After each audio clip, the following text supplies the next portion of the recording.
In this video, I'm answering a question that I saw on social media. Someone asked, how can a company retain $20,000 from its profit to fund January operations without paying taxes? The post received at least 30 comments. Here are the 5 most popular ideas. The first one was loan yourself the money and then pay it back in January, prepay for materials, purchase an asset and write it off, prepay January's expenses in December, and then also hold $20,000 worth of customer deposits and wait until January 1st to actually deposit the money. So stay tuned. I will share the pros and cons of each idea, including how they affect cash flow and taxable income. Before we dive in, it's important to understand that income taxes are paid based on taxable income, not your bank balance. Net taxable income follows the same logic as net income that's reported on your profit and loss statement. Some of those expenses are not tax deductible, and if that applies in one of our examples, I'll make a note of that. There are countless financial viewpoints for your business. These are the 7 that I recommend. This question is so specific that we will focus on 2, cash and tax. Let's dive into idea number 1. What if we loan money to ourselves and paid it back in January? In December, our cash balance for the business will decrease. Your bookkeeper will record a receivable from the owner. In January, when you pay the money back, cash for the business will increase and the receivable from the owner will go back to 0.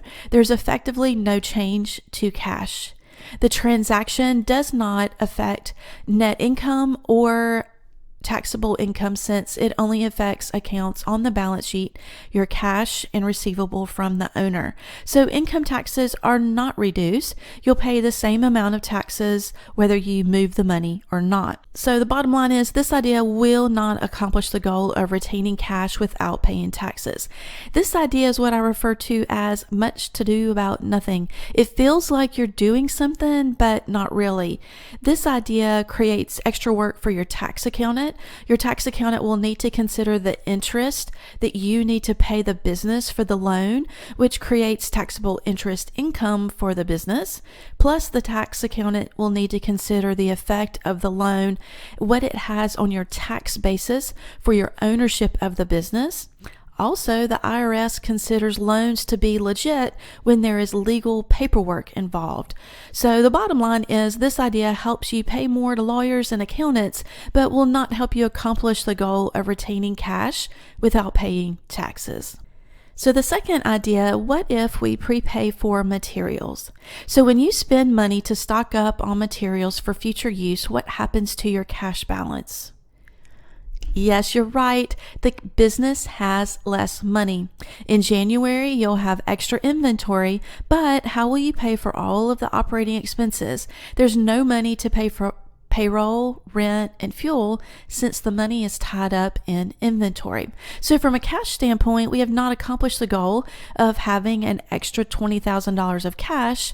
We simply have more inventory. There's no change to net profit because inventory is reported on the balance sheet until it's used when providing a service. Income taxes are not reduced, so this idea does not accomplish the goal.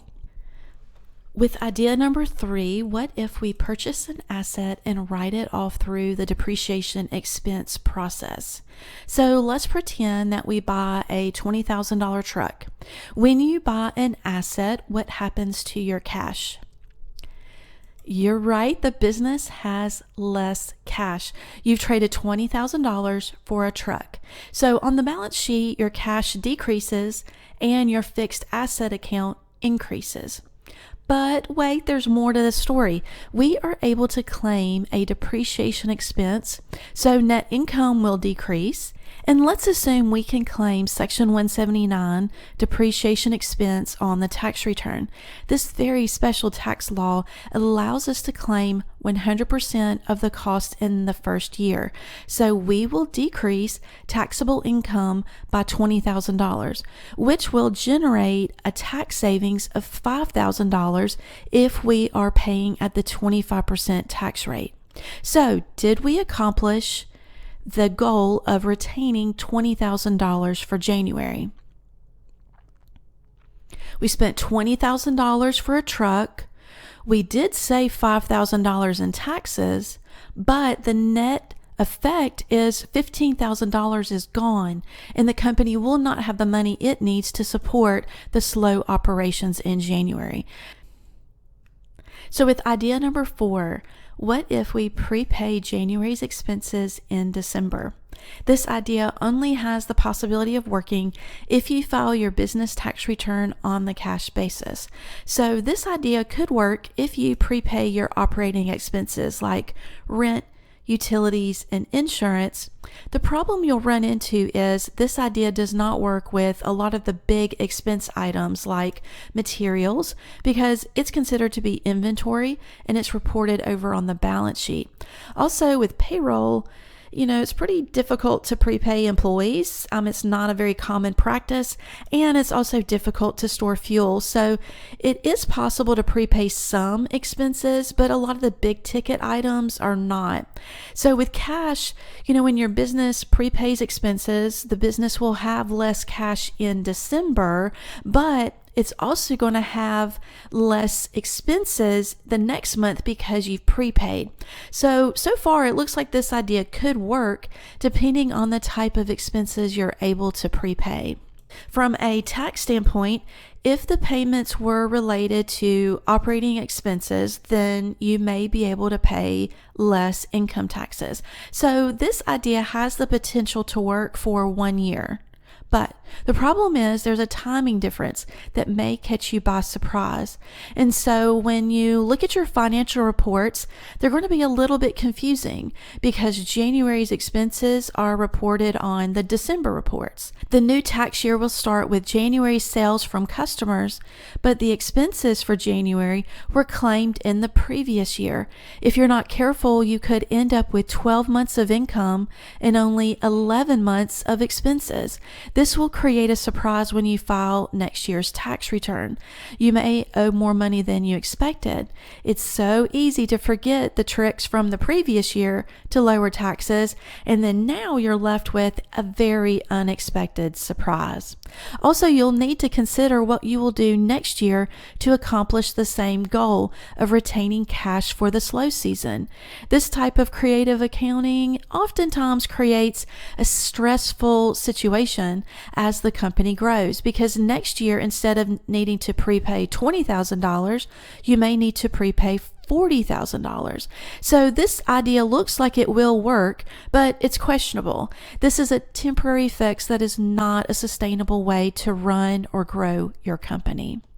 Idea number 5, what if we delay depositing $20,000 of customer payments until January 1st? In order for this idea to be a possibility, your business will need to file the business tax return on the cash basis. So your cash balance will increase in January, so you'll have the money to pay January operating expenses.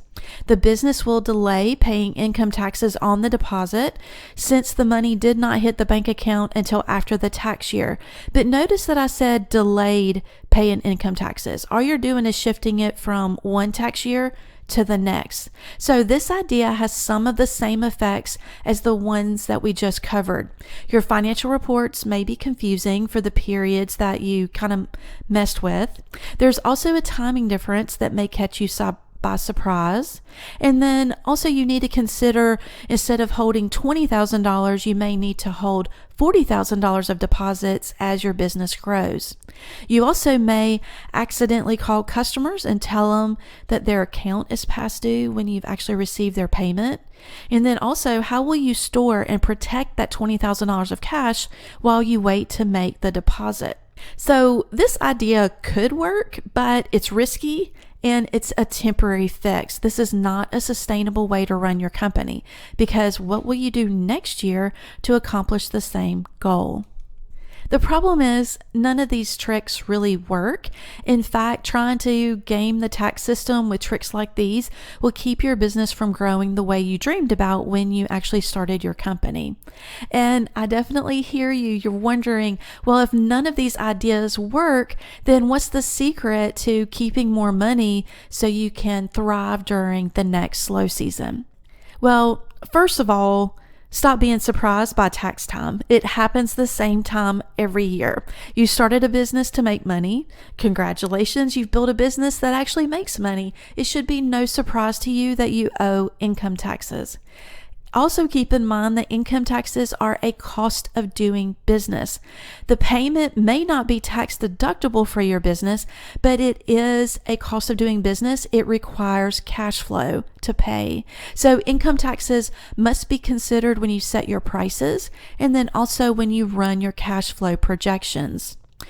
Ask your accountant to estimate the amount of taxes that the business will owe so that way you can save money every month so you can pay your income taxes on time, stress-free. And then also ask your bookkeeper to calculate the real cash balance. And so when I say real cash balance, it's that the ability to answer this question, how much money can I really spend? So when you look at your bank balance on your balance sheet or even your bank statement, you might be wondering, how much can I really spend?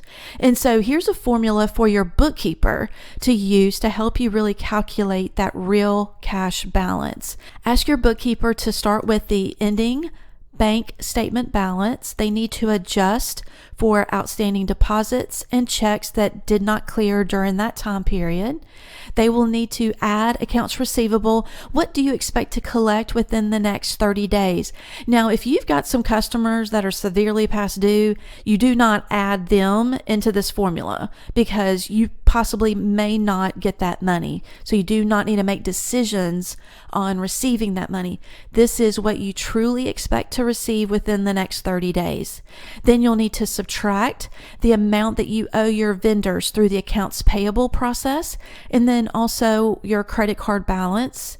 Subtract the amount of income taxes that you expect to pay. This is going to be your tax reserves. Now, whether you pay quarterly or annually, your bookkeeper can adjust for this. And then you also need to subtract the money that you've saved for your emergency fund or your growth plans.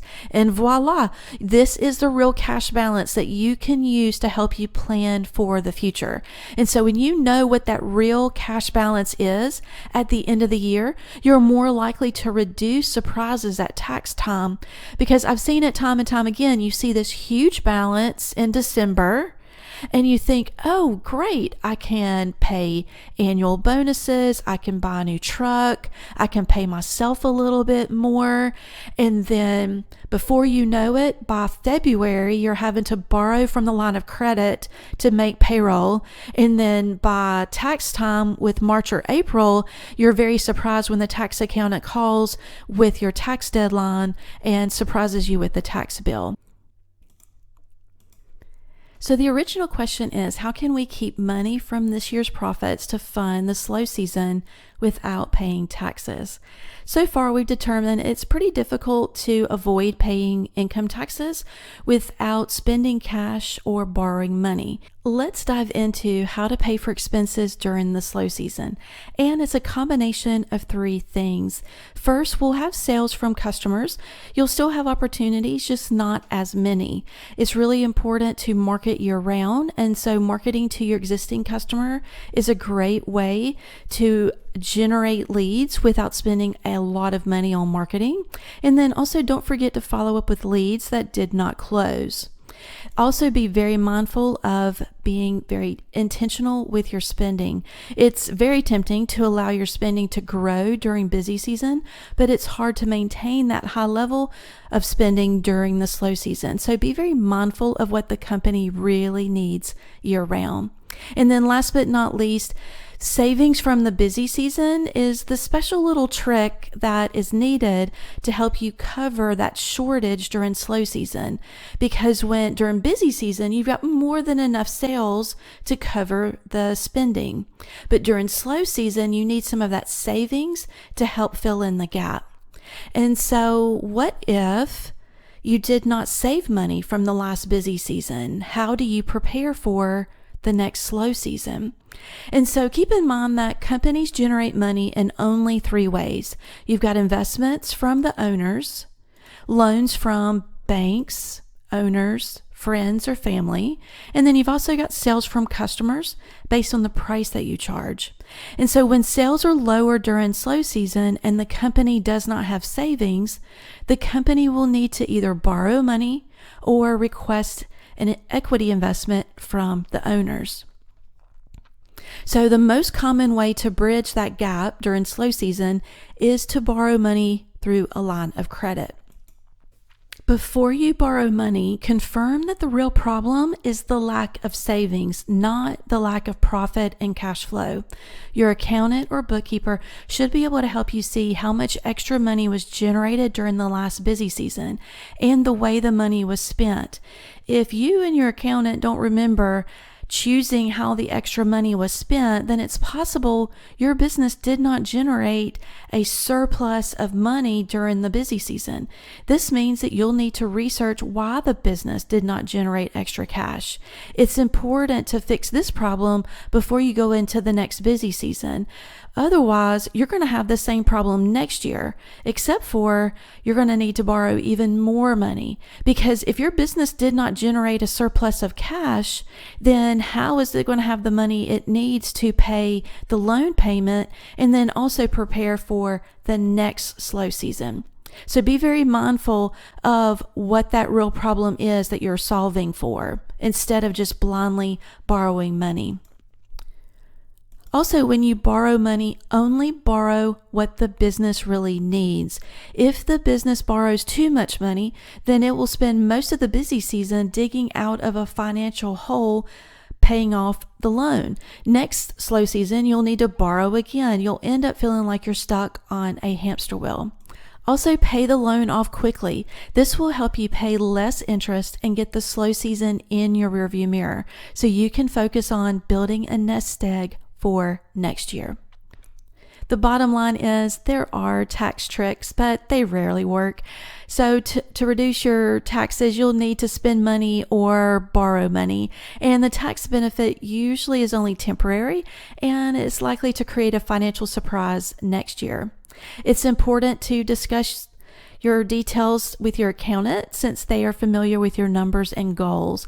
Tax time happens every year.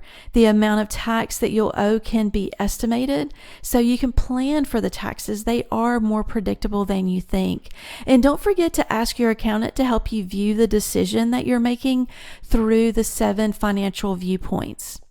Cash flow is predictable. It's not guaranteed, but it is predictable. And strong financial systems will help you save money so you can pay your bills on time year-round without stress.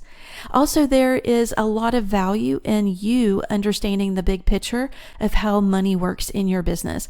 When you understand how the money really works, you'll make better decisions and eliminate financial surprises. Thank you so much for watching. If you've got a business question, please add it in the comments. You may be featured in a future video. Thank you.